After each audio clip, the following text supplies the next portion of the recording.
So welcome to Champions of the Trade. I'm at the InstallerSHOW 2024 here at the NEC in Birmingham. There's a massive array of plumbing and heating resources here. Loads and loads of different companies, loads and loads of tool companies to come and look at. If you haven't done this before, I definitely recommend that you come and have a look, and you will not be disappointed. But stay tuned, because I'm going to be showing you lots of videos, interviews that I've had with many of the teams and the trades that are here. Don't go anywhere.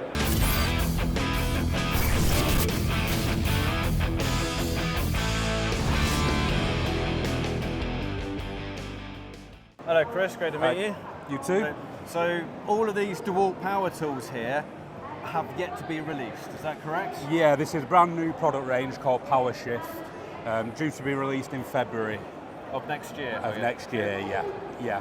And everything you see here is battery powered. So we've got battery powered plate compactor, battery powered trench rammer, battery powered beam screed, 2 pokers, a standard poker and a backpack poker, and then also the core drill, which when mounted on the stand is power shift, but you can actually remove the core drill from the stand and operate it with a 54 volt flex volt battery. Absolutely fine. So a lot of this is, I'm guessing it's aimed more towards bigger commercial companies, is it? Yeah, so essentially what we've got here is a range of concrete products. Yeah. So they fall into 3 categories basically. We've got the preparation and your ground prep with the trench rammer and the plate compactor.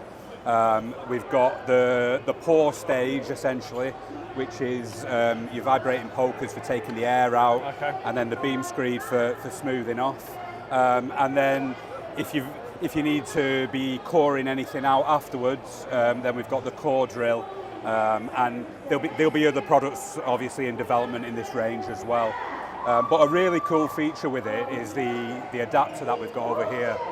So if you're an existing DeWalt customer and you've got a flex volt battery, slide that into the flex volt adapter, and you can power this equipment using your flex volt batteries. It's amazing that you will often see your drills and the impact drivers and such small tools and batteries, but then the same system can power these massive, very, very powerful machines. Absolutely, yeah. And it's a way of bringing our customers along with us rather than just releasing a new battery platform. Yeah. You know, your existing customer will bring you along, and you can use those batteries with the new equipment. So, I mean, this SDS, for example, obviously the core drill on it. Yeah. It's obviously pointing down, so you can go down. Can you rotate it and go through walls? Yeah, exactly. So the base is actually, you can mechanically affix it to a wall, okay, or it's also got a vacuum on it, so you can attach it using the vacuum. Or alternatively,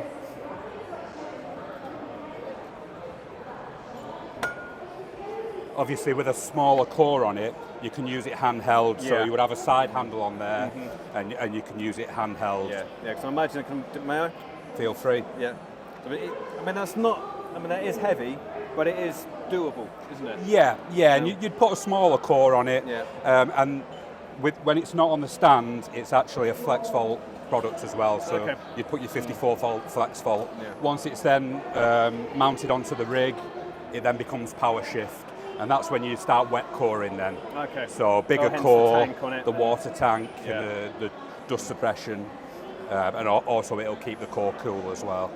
So with this system here, I'm assuming that you need a battery on the water pump and one for the drill itself, would you? That's correct, yeah, and it uses wireless tool control, so when the trigger's pulled on the drill, the tank recognises that and feeds the water accordingly rather than it constantly running. And so there's no waste, and you're not killing your battery unnecessarily. Exactly that.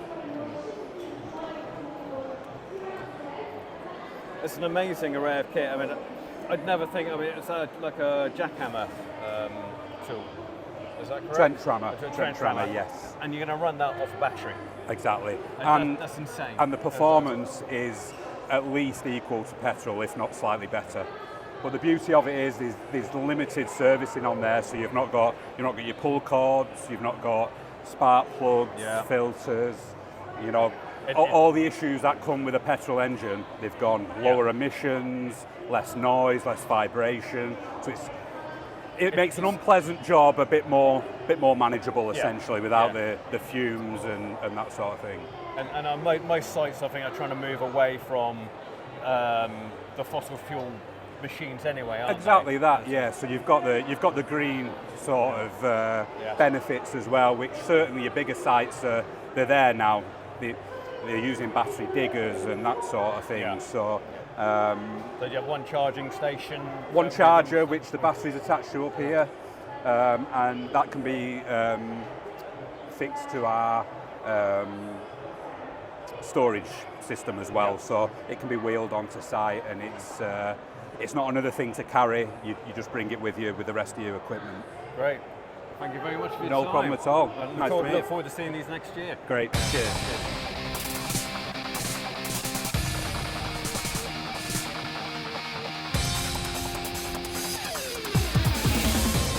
So we're here today on the Safe Isolate stand at the InstallerSHOW. So I'm Vanessa from Superrod, and we're here to promote safe isolation procedure for installers to follow. We've got a new survey out. We're trying to get as many people to answer the survey. Last time we had 4,000 respondents, so we're trying to smash the numbers and go above that, trying to understand why they're not following the procedure, why they're not doing it. Some of them don't even have the kits with them.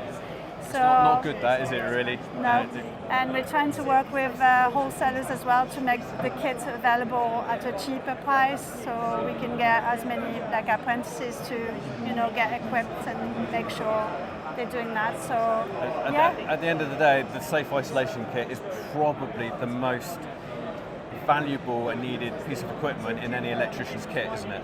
It is, yeah, absolutely, and they all should have one. And we're talking about going home at night after a day of work, so it is important. It is very important. So you were rolling off some statistics to me a second ago.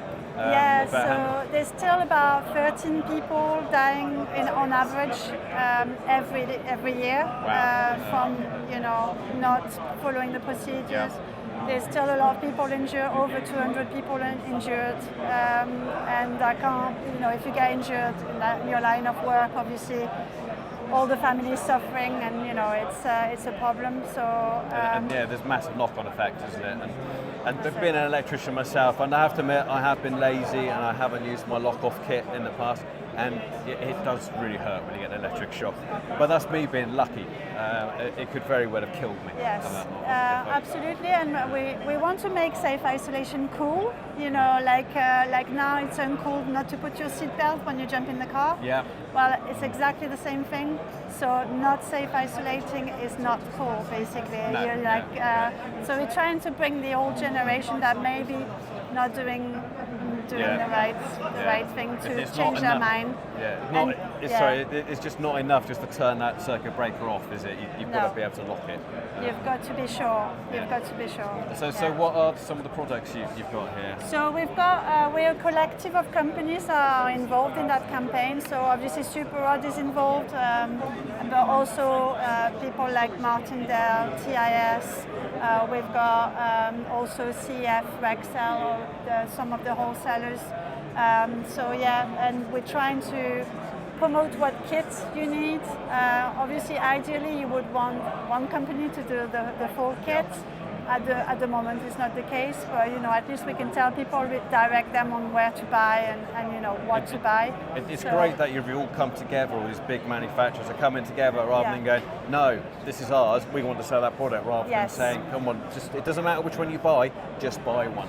Yeah, it is a big step. It's a big step for the trade organizations involved. So you've got all these trade organizations here.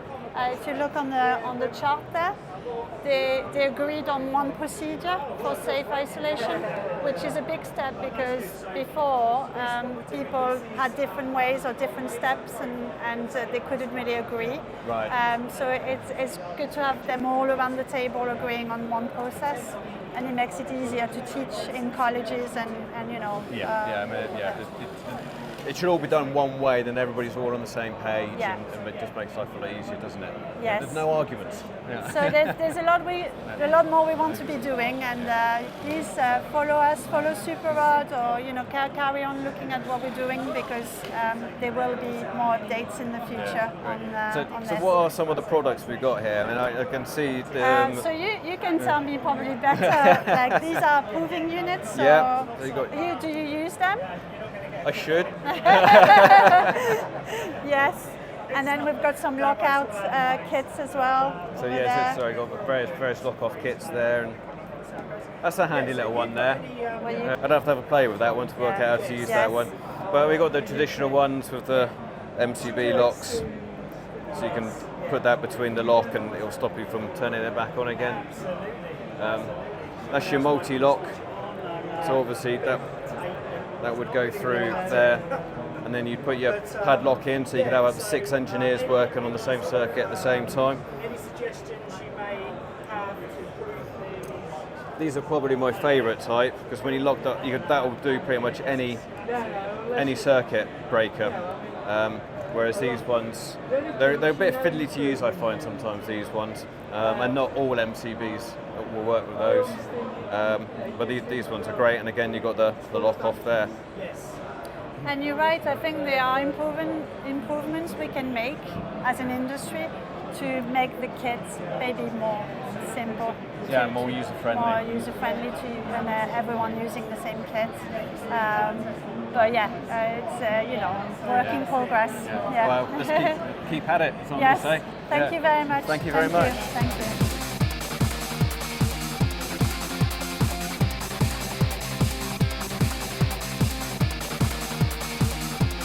Hello, Darren. Hello, Sam. How you doing? You I'm okay? good, thank you. Yeah. Cistermiser, so water-saving devices. The commercial, domestic, both. What's it all about? Well, basically, our product range is all about the commercial world.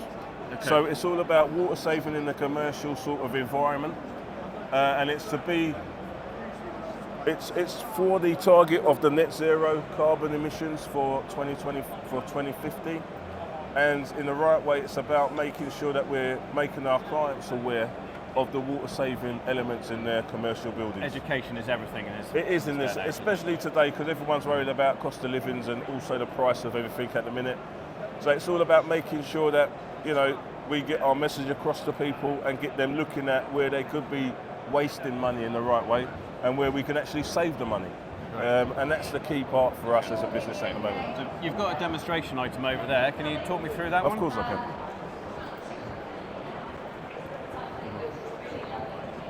So as you can see here, this is our Easy Flush Evo, and this is an innovative product for us, where basically it's battery operated or mains operated unit, so it's for a commercial world or for the domestic world.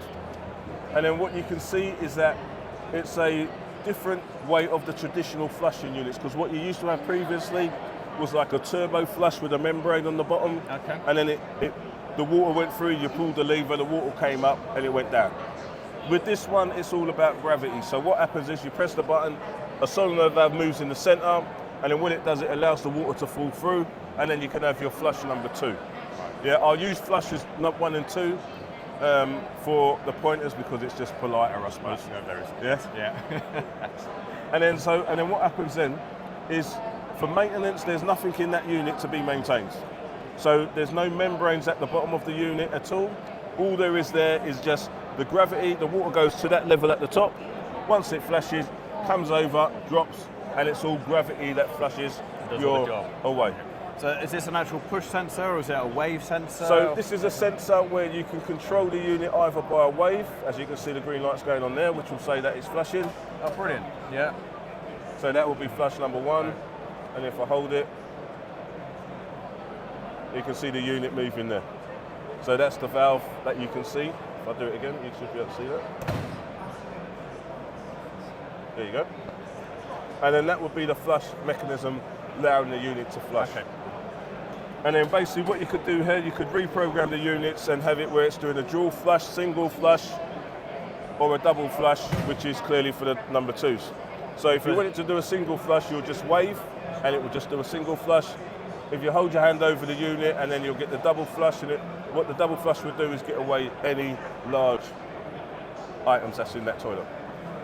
So ideal for say commercial, like the NEC here, for example. Well, it's a perfect product for where we are now, because at the moment where we are right now, we've actually got this particular product installed in the unit itself. Oh, brilliant. So they've taken on board your item and they've put it to actual use. Exactly. Great. Exactly. So that's obviously a fully waterproof connection in there. For so the basically, electrics. as we were talking previously, you can have this done by mains power, or it can be operated by a battery. Okay. If it's operated by battery, you'll get about roughly 1,000 flushes out of the whole unit. Right. So in an area like, or premises like this, they'll be changing the batteries every week, wouldn't they? So it would be ideal to go mains. Yeah. So in a place like this, I'll definitely push for the unit to be on mains power and not on the batteries. But then in the commercial world, in a tower block, in that instance, in the washrooms where they've got 10 ladies' cubicles and 5 men's and the urinals, this will be perfect for that scenario. So would you need an electrician to install this, or would you just for the electric side of it? Or? For the electric side, if it was powered on the mains, I would definitely push for this unit to be on the. It would definitely need to be installed with an electrician. Okay, but it is obviously a plumber's job to.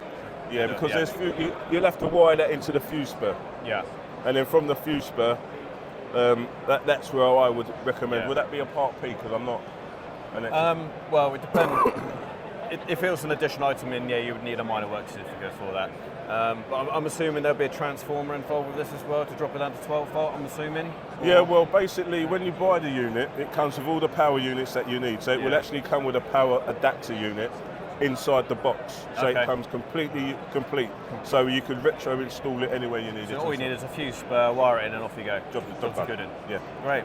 Sounds like a really simple device. It is. And it's absolutely perfect for the new sort of target for water saving and reaching people's net zero.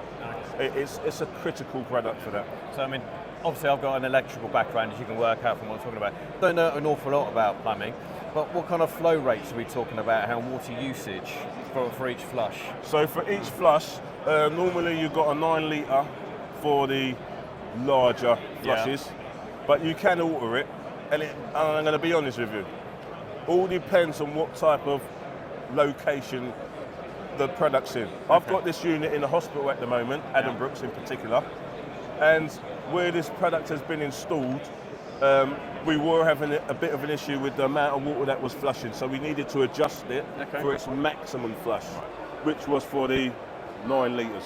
Right. So that unit, every time someone uses it, it does do a 9 litre flush every single time, and it seems to have it's removed any issues that we had on site, because clearly people were putting tissues.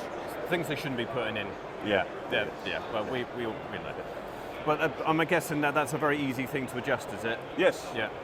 You just do it by programming, is it, or is it like a? Yeah, we have I'm just about to grab it, but someone's put it away. We've got a little remote control. Yeah. Infrared, and then it starts. You see it sort of make 3 red, 3 green lights. Yeah. And then they'll start flashing, and then you can alter it as you require. Great. So you don't have to take the whole thing apart, doing it. It's all done by. All done. It's installed. If that's installed in its location, I walk up with my remote control, press the button, you start seeing that it's activated, and then I start adjusting it. Great. Cool. And then I just make sure I press save, and then it saves what changes we've made to the unit. Cool. Sounds like an incredibly effective solution. Of course. Yeah, cool. So you're saying that you've got a what's the boiler system you've got over that on the boiler side system.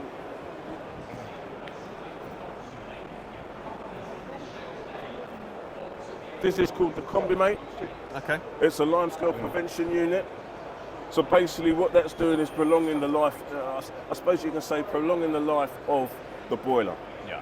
So what you would ordinarily have is an inline scale reducer, maybe with some kind of magnetic system that will pull any of the gunk out of that boiler system from getting stored up inside of the heat exchanger. Exactly. And then what this does is, it's got Combiphos balls inside of it, which I'll show you here.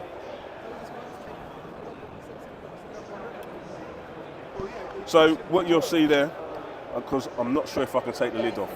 Okay. Which is why I'm not doing it. Yeah, because if I do it, they'll all laugh at me. Even better, it's on camera. Yeah, I know you like it. But then what you see here, sorry buddy. What you see here is the combi frost balls, and what happens is they dissolve as they flow in and flow out. As the water goes through the unit, you'll see that's the front of the thing. The balls, the water will go round, it will dissolve the balls, and as it dissolves the balls, the combi frost goes through the piping systems. And as it goes through the piping systems, it builds a barrier around the pipe of the combi frost, and what that does is reduces your lime scale. Okay. It's a prevention of lime scale build up within the system. It prevents the lime scale from attaching itself to the pipe work. Exactly. And then eventually blocking it all up. That's right. And then because what will happen is, as you rightfully said, you'll get to one corner, like the pipe might bend, and then you'll get a build up there, or you might get a build up in another part of the pipe where it stops your system, which will lead you to having the piping changed or get the system flush.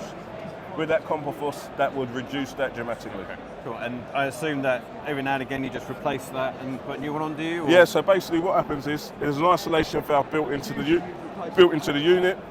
So once I pull the face off, it's then exposed. You can see like the balls, but what you can't see is that there's a little catch lever at the top here. Okay. Turn that, pull that off, and I can refill the combi frost balls.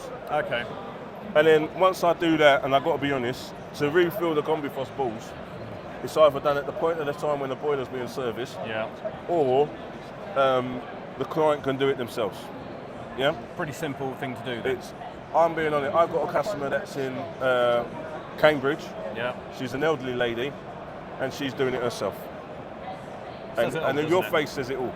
Yeah. Because in the right way.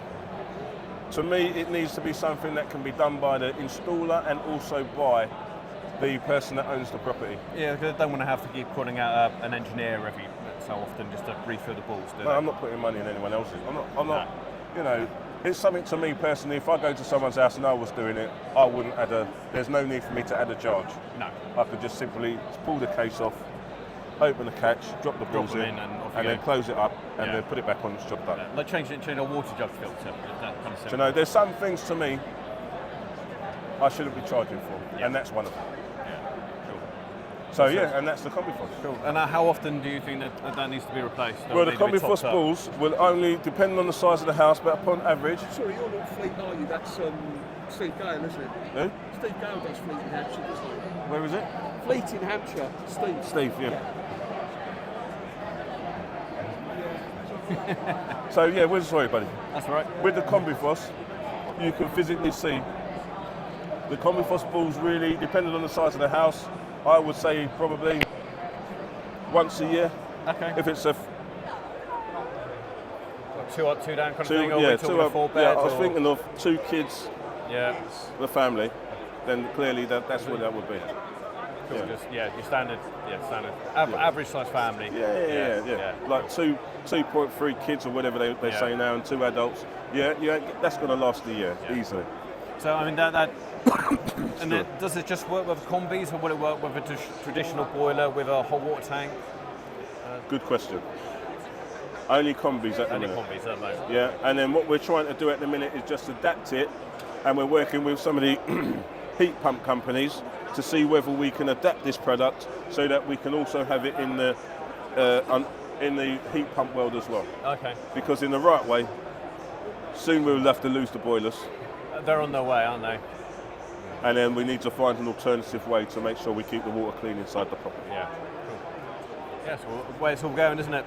Well, to be fair, you know, the key question is like, what do we do with no boilers? Back to log fires. I hope not. But you know, in the right way. Yeah. While you're here, just do a little. This is what I do. While I'm here, I look at. You'll see there's a lot of people walking around there with big, massive smiles on their faces. Those are the guys that are already stepping into the new energy world, the world of the new renewable energy. Yeah. These are the boys that you'll see walking around here that I personally think we need to spend a lot more time with. We do. Because ultimately, this, although it's worked for trillions of years, it's actually affecting the environment. So in the right way, me as a person, I think that the sooner we move away from boilers, the better. It is happening as we speak, though, isn't it? Yeah. I mean, to my knowledge, all new builds, they're all heat pumps, aren't they? Yes. So that's where it's going. Well, that's another thing. See, they only do that where it's feasible. Oh, is it really? Okay. Otherwise, all new builds would have solar panels on the roofs. Yeah, thank you. Yeah. Do you see what I mean? And it's Yeah. like, well, what do you do when you get a tower block? There is that, yeah. Yeah, heat pumps aren't really going to work there, are they? And neither is social energy, you know, like where they do these communal heating systems. Do they work? I have no idea. It's all a lot of stuff that needs more research. It needs ironing out. Yeah. And I think as an industry, I think these are the areas that we should be concentrating on to get others on board with the transition onto moving away from this particular product. So yeah. Well, thank you very much for your time, Darren. No worries, sir. You be safe, buddy. Yeah, and have a great installer show. Oh man. He's looking knackered I'm already. here all week.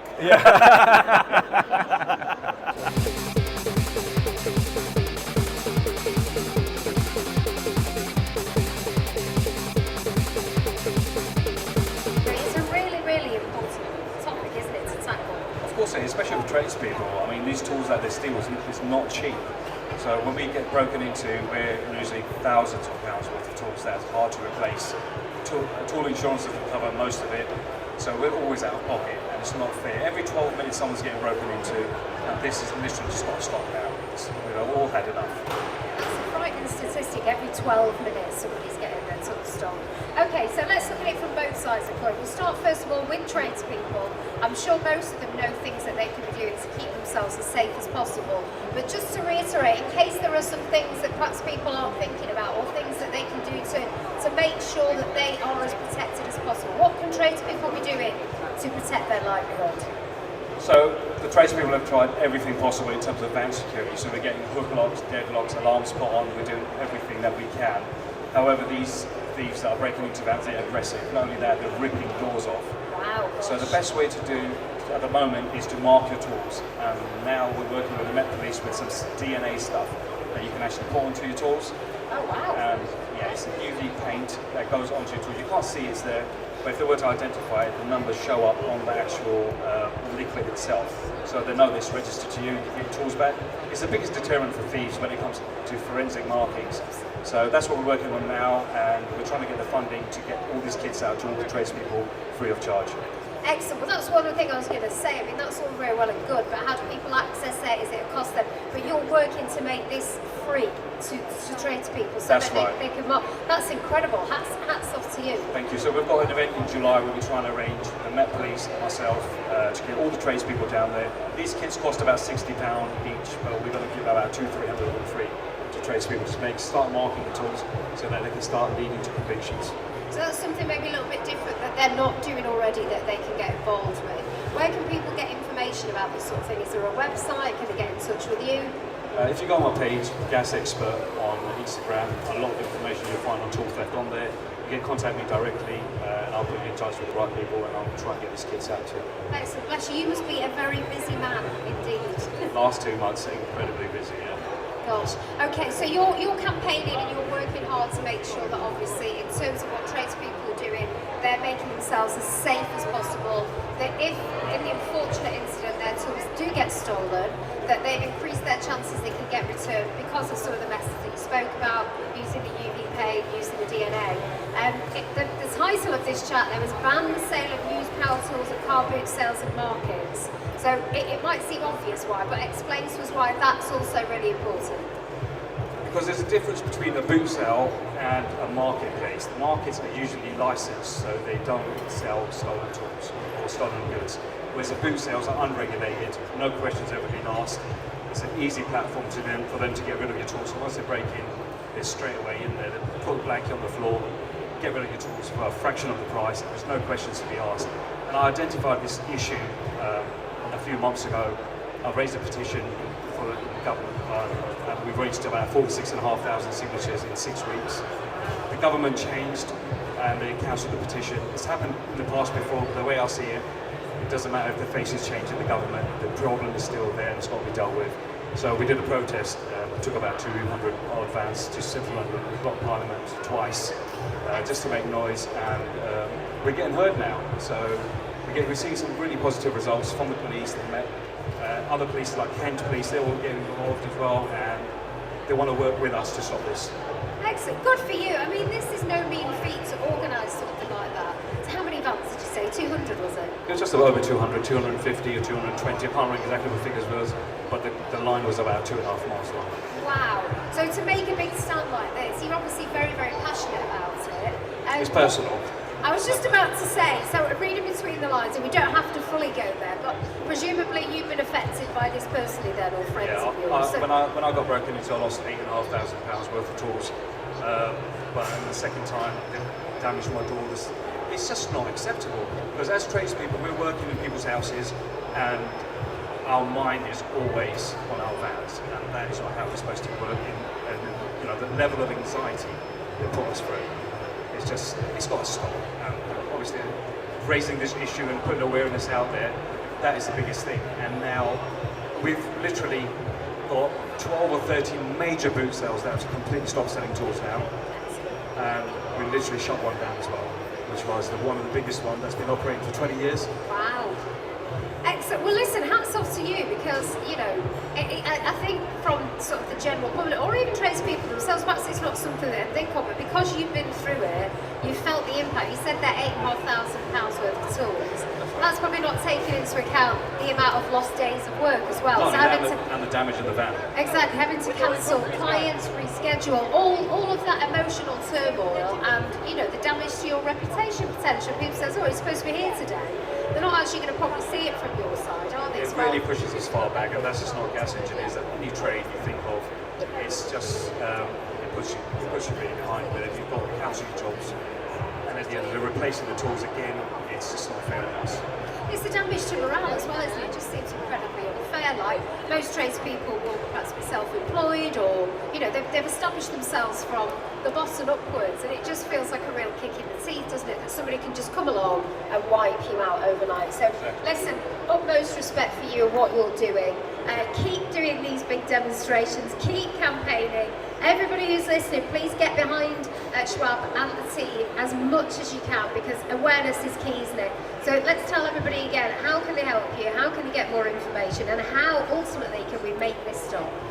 The best way would be to follow our page, Gas Expert, or the Trades United page, to get more information on everything and all the plans that we've got for the future. We're waiting for the government to change, give them some time. That's the best way to do, because we don't want to go back out there. If we were to go back out there, it won't just be Parliament Square, it will be most of London shut down. So we don't want it to get to that stage, but we want the government to listen to us. So we're going to give them some time, 4 to 6 months. If nothing changes, we'll make sure we make a change. Excellent. I wouldn't mess with you. We're going to give them 4 to 6 months. If it doesn't stop, we're going to shut down London. Shoaib, you are my kind of guy. Well done. Can we have a round of applause here? Because he's working on behalf of all tradespeople, raising awareness about something that is a real big problem, isn't it? 44,000 thefts, you said, last year. Only 12 people actually prosecuted. Thank you on behalf of everybody for all the work that you're doing. Thank you for having me. Any final words you'd like to share? No, all I'm going to say is just be careful, mark your tools. And that's my advice. Go online, look for Selector DNA. That's one of the kits the police are working with providing you guys. See how the technology works. Just put the stuff on your tools so we can get these people behind bars. It only takes 2 or 3 convictions and 3 or 4 arrests, and this whole thing will just stop. Absolutely, because from the other side of the coin as well, I guess if you think, hang on, there's a chance here I'm going to get done here, for not me personally, I've never stolen tools, just to say. But for anybody who thinks it's an easy sort of way of making money, maybe they might stop and think about the impacts that they have. And if not that, the repercussions for them, which is hopefully get them banged up. Thank you very much. Really appreciate your time here today and sharing all of that information. We have got a Shoaib, fantastic to meet you. Nice to meet you. Thanks for that fantastic interview you just gave. So Thank you. just to reiterate, you're trying to stop the sale of power tools in car boot sales, is that correct? That's correct. Not only car boot sales, but anywhere like cash converters or any sort of pawn shops who are selling second-hand tools. If they are coming from a tradespeople's van, it's got to stop. Yeah. And that's basically to eliminate the theft out of the tradespeople vehicles, isn't it? And that's off-site and things like that. Because they're getting away with it is the reason why the boot sales get away with it, because they're not regulated. So the difference between a market and a boot sale is the markets have got a license. So they've got the IDs, they've got all the details of the people that are selling stuff over there. Yeah. With a boot sale, you pay the tenner, you put a bed sheet on the floor, you throw all the tools on it, no one asks you any questions. It's a perfect place for them to get away with this stuff. Yeah. And yeah, people just walk up, they go, oh, that's a great tool. Oh, great tool. Cheap, yeah, they're selling it for a fraction of the price. I mean, you can't even get a battery for the price of the tool. Yeah. So you're thinking, where's this all coming from? It's got markings on them. It's just totally unacceptable.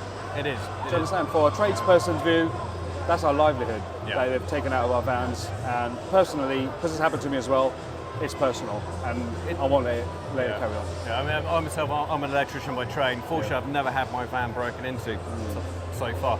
But at a previous job, I have had tools stolen. Yeah. And it wasn't until the following day where I actually went to use them that I suddenly discovered that they'd been stolen. And the worst thing about that is I mean, you're a gas engineer yourself. You must have tools that are specialist to a certain job as well. That's right. So they're pretty much useless to anybody else unless you know what that tool is for that. Exactly. And now it's gone. Yeah. So So it takes everything away from you. Our tools are not cheap, especially specialist tools like for gas engineers, like analyzers, cost over in excess of £2,000. Yeah. Right. Then you've got the bag that goes with it. Forget the tools, the damage that they cause to the vans on top of it. Keeps us out of work. Insurance goes up. There's just so many effects to tool theft, and people need to understand how serious this matter is. Yeah. And it can't continue. I know people that have been broken into 3-4 times now, 5-6 times. How is that acceptable? It's not. To get away with. Yeah. Police can't do anything about it because they look at tool theft as one of the lower crimes. They've got knife crime up there. Yeah. They've got rape up there. They've got so many other issues up there that tool theft just gets brushed under the carpet every time. But at the end of the day, we're trying to make noise. We're trying to say, look, it's not a victimless crime because it affects us mentally, it affects us financially, and it's got to stop. There's something's got to be done, and that is to kill the supply. And there's just a massive knock-on effect from all of this as well. And in some ways, I mean, sometimes, maybe another thing is that the van companies themselves, they're not protecting their own vehicles enough.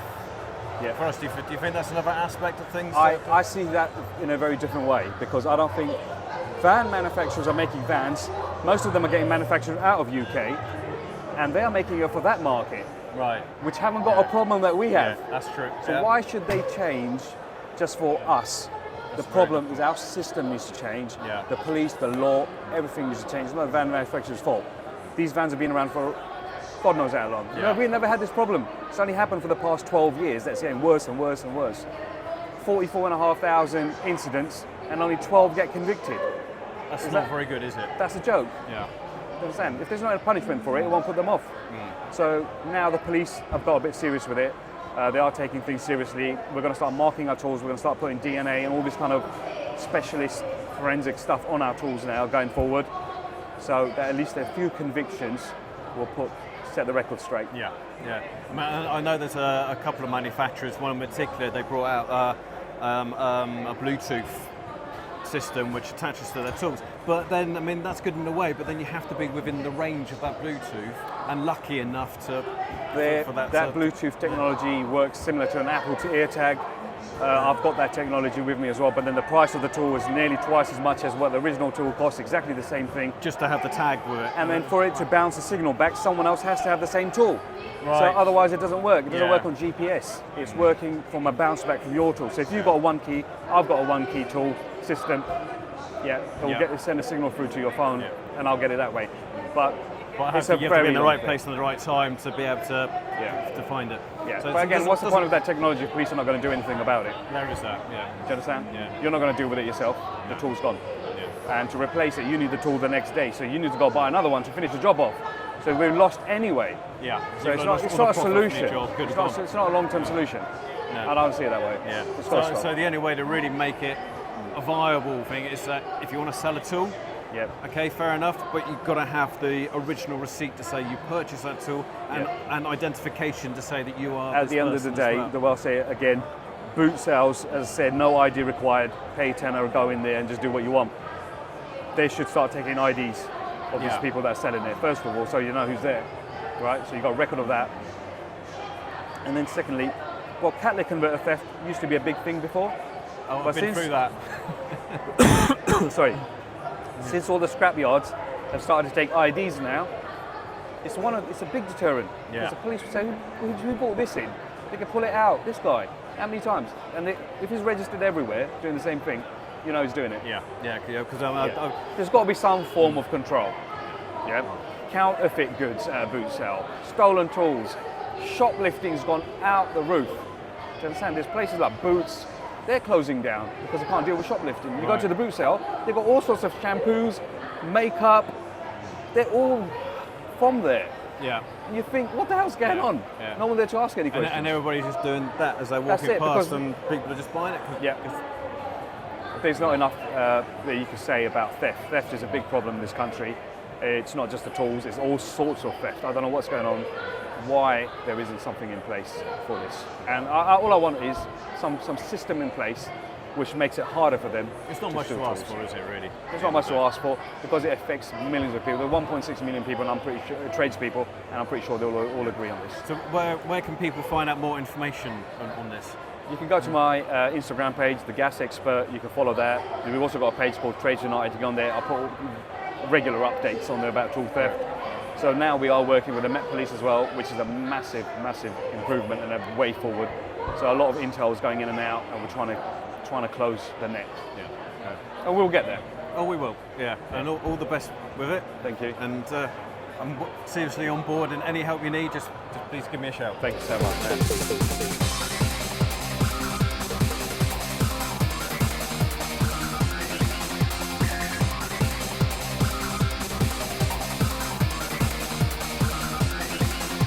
Philip, great to meet you. Nice to from meet you. Velocity. Yep. So you've got new releases just literally came out last Friday, was it you just said? It was actually yesterday. Yesterday, It just got wow. released yesterday. Yeah. So there was a couple of different bags launched. So there was 2 different backpacks and 2 different tech cases as well. So this is sort of the main one here. So this is the 50, the Rogue 50. So this will be one of the most popular backpacks. It's actually just been updated. So as you can see in the back, main fidlock up at the top, straps joined together. Zip it open at the back. Wow. So there's plenty of room in the back. It's also modular, so that can actually be removed. And then you have space for a combi drill and impact or anything like that. And then that can slide straight back into it. So looking back at the front, so up here, a couple of things have changed. So we've added more Velcro onto the front of the bag. So a lot of people like to customize the bags, get patches onto it. So we've given a little bit more room for that. The light comes standard with it. That's a really good idea. Yeah, do you know what? I think if people are on their way into work or anything like that, they can turn that on. The amount of times that you're in a dark area, you suddenly go, oh, let me torch in the van or whatever. Or even if you're working on the site that's low lit, you can stick that on while you're working, and it gives you that bit of extra I light. guess that's rechargeable, is it? It is indeed, yeah. So it's USB-C, they all come in the bag as well. Yeah. So looking at the front, you have 2 internal pockets here, and they're obviously see-through, so you can see what you have in them. And then plenty of storage in here for screwdrivers, pliers, Pretty much ratchets, anything you anything want like in that. there. Yeah, so you can sort of lay it out the way that you sort of prefer it. So that it's aimed at both electricians and plumbers, I assume? Yeah, so we would say it's sort of a generalist backpack. So Yeah. it's not necessarily aimed at electricians or plumbers. It's Anybody really. You know, anybody from DIY, you know, a hobbyist if you like, to professionals and working day to day. So yeah, that's the Rogue 50. They come in 3 different colours. Okay. So they come in orange, they come in black, and they come in Ranger green as well. So that's actually a new colour to the brand as of this year. Right, okay. What's the clip? You got just had your hand on this thing here. So this is the front. This is actually something that's been completely redesigned. So if you look up here, it's a hard mold plastic. Yeah. So this clips onto the top. If you look there, so that clips in. That actually holds the backpack straps up. Oh, great. So instead of them pulling on your back as you're... As opposed to them sitting down, it actually acts as an added bit of protection as well for the shoulder straps. So the load is taken up here as opposed to it being taken there. So if you go to lift that bag with one strap, if you're doing that over time with a 20-kilo bag, you're going to get problems with it. That's also been updated as well. So just You've got some great padding on the back. yeah, there, sort of the comforts, and then on the inside of that. So the 45 is actually just its smaller brother. So it's exactly the same layout internally, just slightly smaller. So same layout. Just the smaller version. Just a slightly smaller version. Same fidlock on the top. All the same And then thing same in there, pocket and at the back. again, your module that comes out. So the good thing about these is you can actually use that to work from. So it has It's got a stand on it. clip on the back, or if you need to pin that up Yeah. while you're working, you can actually hold your tools into it. You really have thought of everything with these, haven't they? That's actually one feature as well. It's super handy. So you've got male Velcro. A lot of the Wera tool sets come with Velcro on the back of them, so you can actually stick that onto there, close your tool bag. Great. Yeah, I've got the modular screwdriver set, and I'll stick that everywhere. It's super handy. So that's sort of the two main ones in terms of the backpacks. So, and this is the green you're talking about. So this is the Ranger Green. So as I say, it's a new colour to the brand. So I think this will be a really, really popular colour. So this is the tech case. Again, it's sort of geared up for anybody. It's not necessarily electricians or plumbers. It's really however you want to load out the bag. A couple of features working sort of front to back. Fid lock here in the bottom, so flick that out. Just a little pouch in there, and that's magnetic, so you can just drop that, and that's that locked again. That's a really handy idea. Yeah. So storage at the front, so plenty of room in there, and an organizer pouch sort of stitched into the bag. And designed as well, so that when you just open the bag, it opens at a It's point sort you of can literally just grab what you want and put back in Because what I you don't need. The way that it's laid out, it's better to have those sitting on the folded end as opposed to on that back end, just for getting into it with that ridge on top. Again, a little bit more Velcro added to these newer bags. It's just really for patches and things like that. People like to personalise the bags. Looking in at the front, these are super popular bags. Loads of storage space. Again, you've got that male Velcro at the top for any of your kit sets. They can Velcro in, organizer pouches, space for your markers and things like that. I'm already organising my tools in my head. Exactly. Yeah. I think we always find that interesting. Everybody lays their bag out in their own way, don't they? Yeah. This is sort of the main thing, and you'll see it come across with any sort of new bags that we release. Is this hard molded plastic along the top with the bag identifier. So this is the 40. So that's always where that's going to be. But it's just something slightly new and different from what we previously have. Leather strap across the top, which is embossed with velocity. So it clips back. So again, a nice big pocket for your drills. It's a nice pocket. You sort of lay it out whatever way you want. Yeah. You can either have it with this modular bit inside it, which can slide left or right. It sort of depends what way you want it. Cool. Or else you can actually just take that out, and you have plenty of room in there if you want to put, impactor, combi drill, multi-tool, whatever it is that you actually need. Or whatever your trade or job requires. Exactly. Then, obviously, external pockets on the side. Tape measure holder works here. More side pockets. And then they've all got this very durable base to them as well. Yeah, so that's sort of the main mold, the base. Very, very durable. Yeah, so you're not going to burn through that by dragging it across the floor, are you? Unless you attach it onto the back of a car and did a few miles with it, I think you should be all right. Yeah. It might be a future video doing that one. And then the last one, I suppose, would be the 60. So again, is that the big brother to the 40? It's the big brother to the 40, so similar layout, pouch at the front, zip section in the front here, got your Velcro, got your identifier and plastic mold at the top. And again, the big pocket in the back. And then the big pocket in the back. You actually get two modular sections with these, so you just work with one in or both out, both in. It's sort of up to yourself for that sort of thing. So these two bags will be launching officially on the website around the end of July. Okay, great. Okay, well, what are they going to retail for roughly? Or has that not been decided yet? Not been decided just yet, but it'll all be revealed very soon. But we'll be competitive as always in the prices. What about the prices on the ones that have just been released? So the 50 and the 45. The 50 is going to retail for £209 sterling, including VAT. Yeah. The 45 is going to retail at 198, I believe. Yeah. Again, that's inclusive of VAT. Very good prices, so especially for what you get from those. Exactly. That's the thing. All the bags last a lifetime, aren't they? All the bags come with a 3-year warranty, so we stand over the bags for those 3 years. That's good. No, get it for a year and then sign up for the extra years. So straight away you get 3 years warranty is from date of purchase, so second you buy the bag. Brilliant. Thank you very much for your time. No problem, thank you.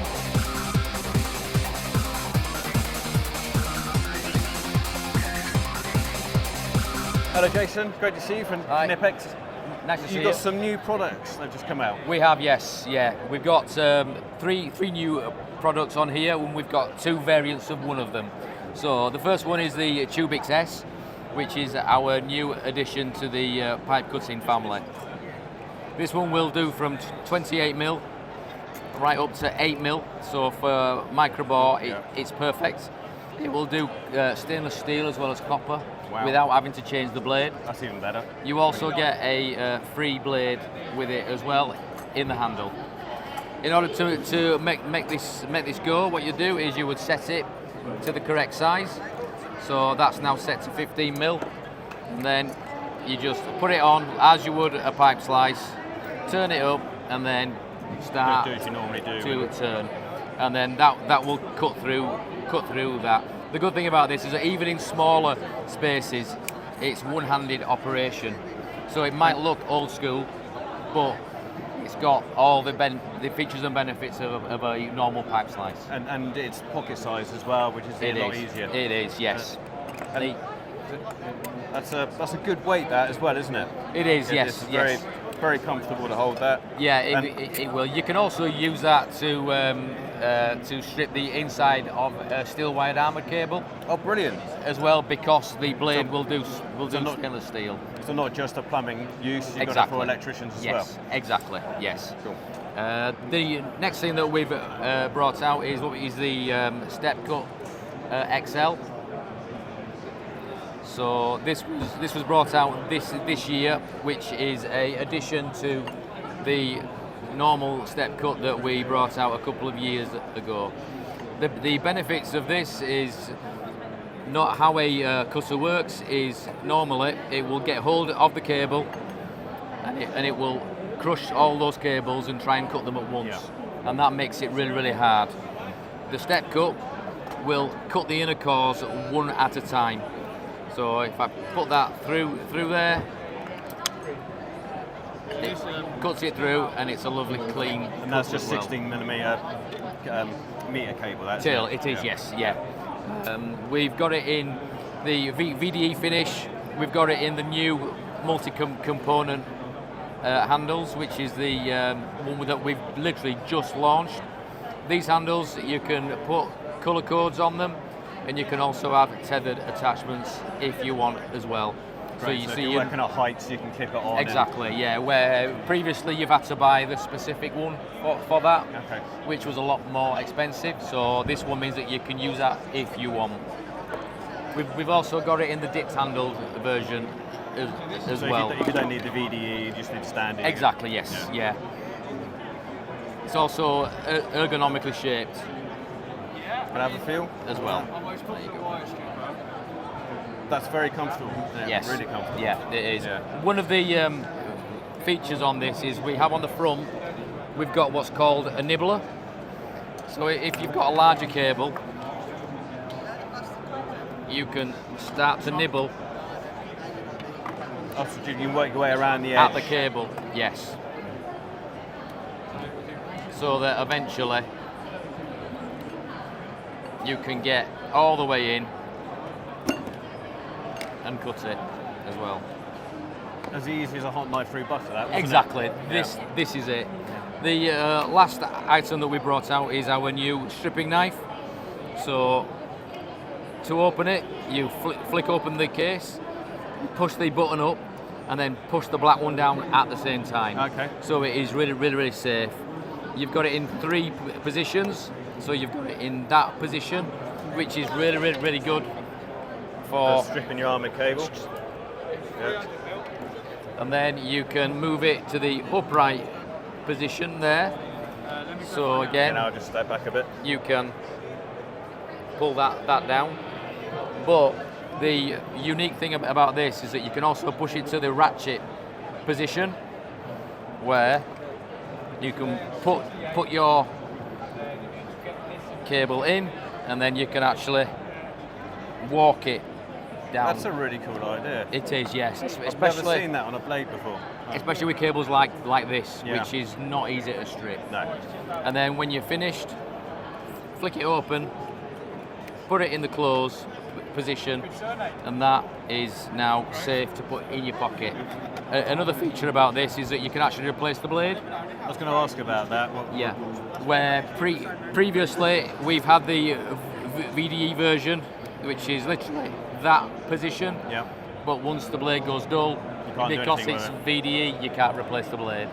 So this is a real game changer, and these are available now. Great. And how easy is it to change the blade on that? Easy. So you've got a screw there. So you literally unscrew it.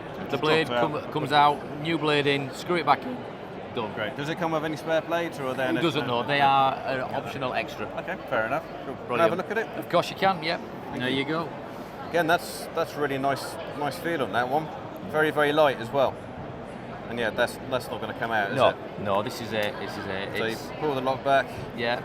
Flick that up and press the black thing down at the same time. Do it in front of the camera so you can see me do it. Push that forward. Yeah. Yeah, that's definitely got a blade on it, hasn't it? It has. When it's in this position as well, you've got a blade at the front, so you can push away. Okay. You've also got a blade here as well. So. Oh yeah, you can see it in the contours, can't you?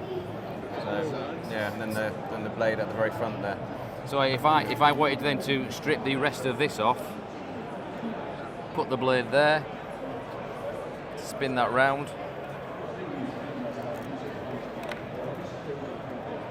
and that is your blade off then. Completely done. Yeah. One blade does it all. Exactly. Yes. Can I have a quick go on the ratchet? Of course. Yeah. Cool. Yeah. No worries. So let me get you some gloves on though. Yeah, that's a good idea. Safety first. They're in the box and I've just never used them. They're probably good. There you go. Thank you very much.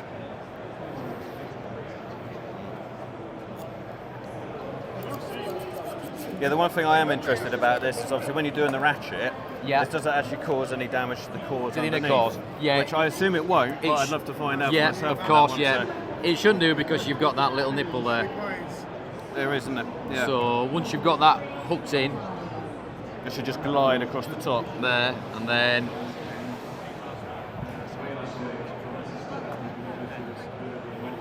there you go. So I'll leave that to you for you to have a go. Yeah, so you got that very, almost like a, I don't know what you would call that really, but like a guide almost. It is, yes, that's it, yeah. So if I over to here. So hook it in the top. So that it kind of starts. Yeah, that's it. See that. And then put your finger on it. Top. Yeah, I'll hold this bit.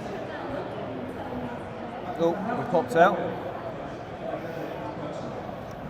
But yeah, I can see where you need to put your finger on there. But there you go. Look. But that is really, really easy, isn't it? Yeah. There you go. Stop there. Yeah.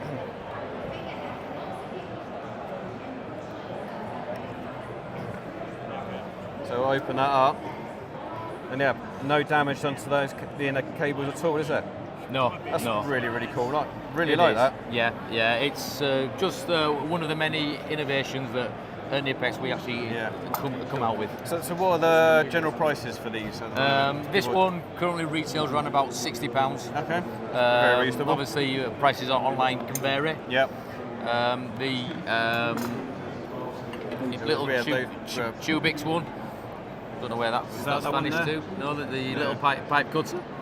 Wherever, we know wherever that's anyway. Gone. Yeah. How much is that? They're about 45 to 50. Okay. And these will vary depending on price. So you're looking about £60 for that. It's all very reasonable. Around about 50 for that, and about 40 for that. From experience, I know you really do get what you pay for. You do, yes. This is it, yeah. But this is something that we've been after for a long time here in the UK because of the way that our tails are actually made. Yeah. And so for us, this is going to be another game changer for us. Yeah. Really, really useful things. Brilliant. Thank you very much. Thank you. Thank you.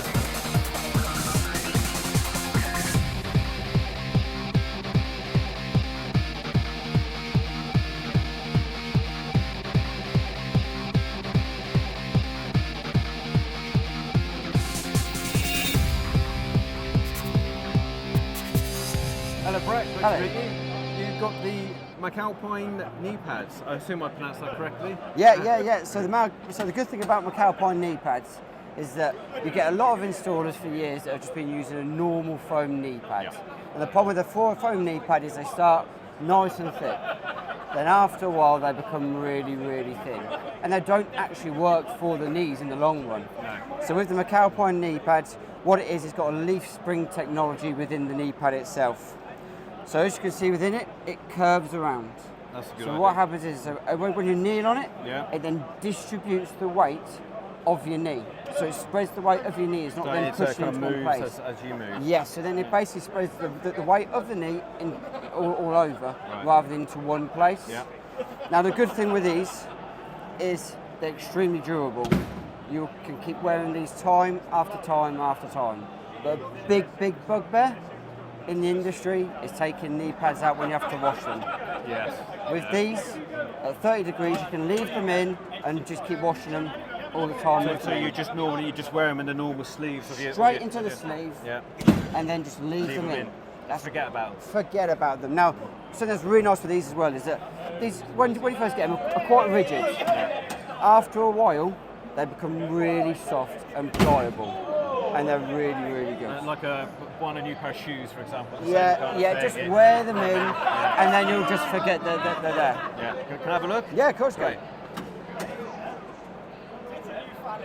I love this kind of design as well, because the one thing I've always found with those foam knee pads, apart from anything else, you just get really sweaty underneath them, don't they? And of course, with those air holes, I assume that negates all of that. Exactly.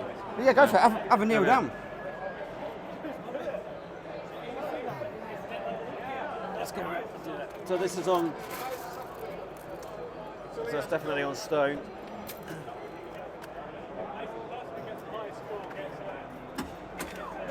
That is really, really good. You wouldn't even know that you're on that stone.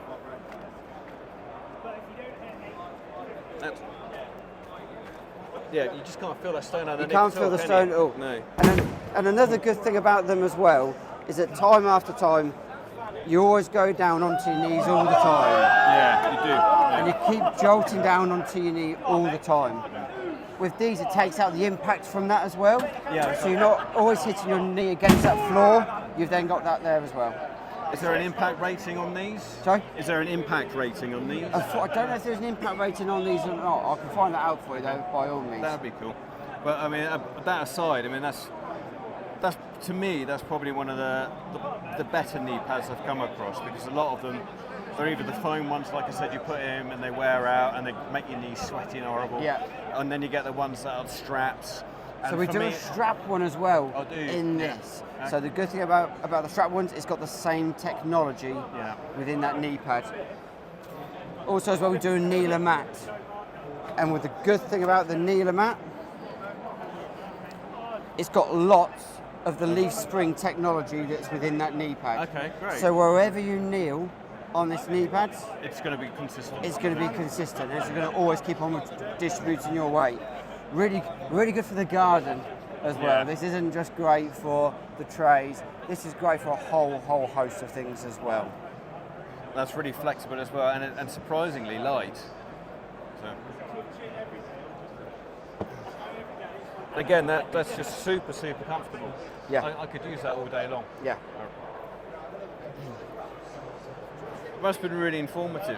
What kind of price do these go for? So these, I'll say, probably between £50 and £60. Okay. Probably a little bit more than that. Yeah. With the other knee pads, look about £32. Yeah, very reasonable. But something I always think about with these is for £32, what you're going to get is a knee pad that's going to last for ages. Yeah. So many people buy foam knee pads and keep going and going and going with them. And you have to keep buying another pair and another pair. It's that false economy, isn't it? False economy, without a doubt. Well, thank you very much for your time. Cheers. Cheers then.